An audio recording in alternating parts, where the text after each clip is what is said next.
Hello, everyone. I am Sandra Al-Mansouri with the Integrator, and we are here at HSMAI Middle East event. And I have the pleasure of sitting with John Sanei, global futurist, 5 times best-selling author, and award-winning podcast co-host. How are you doing, John? Wonderful. Good to be with you. Of course, welcome. I'm going to jump in right away to the Of course. questions.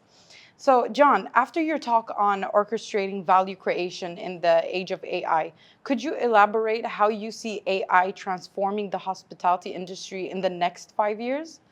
Well, I think AI is going to be transforming our lives in many different ways. I think hospitality must also remember that human connection is going to become even more important in the age of AI. So I think, if anything, it's going to boost hospitality in very surprising ways as we take away the rudimentary sort of intelligent type of work and services like consulting, accounting, and law.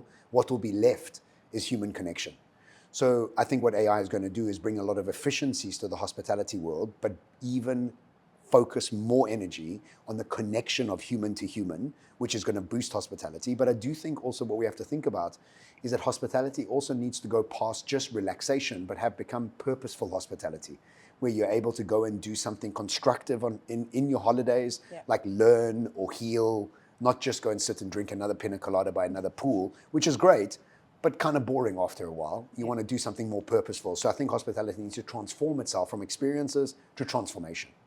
All right. I completely agree with you. Now, I do have a question because you hear a lot of people on the internet, or let's just say publicly, they admit that they feel like AI loses how can I explain that AI kind of loses human touch? It causes that to happen. Now, what do you think about what these people are saying about the cons of AI?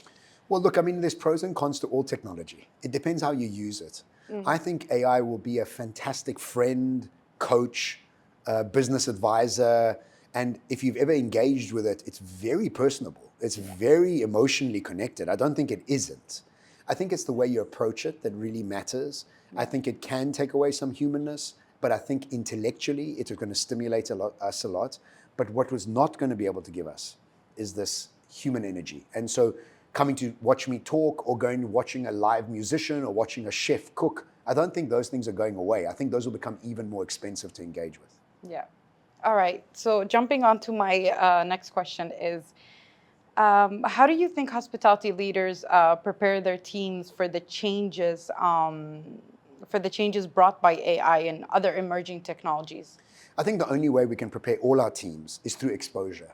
Is how often are you exposing your teams to the latest technology? How often are you allowing them to experiment with it?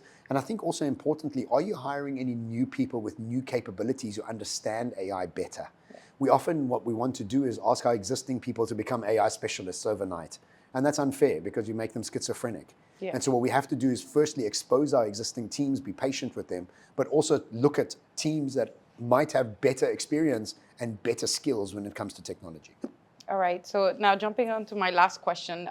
The last question is about your book, What's Your Moonshot? So this one's really exciting for me. Now, in your book, What's Your Moonshot? It encourages readers to think big and drive transformative change.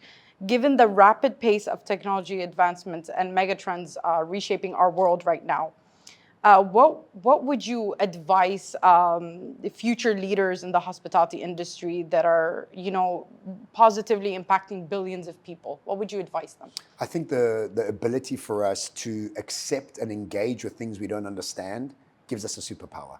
And so the amount of technology that's coming is so complex that often what we do is we ignore it, delete it, distort it, generalize it, and don't really engage with it.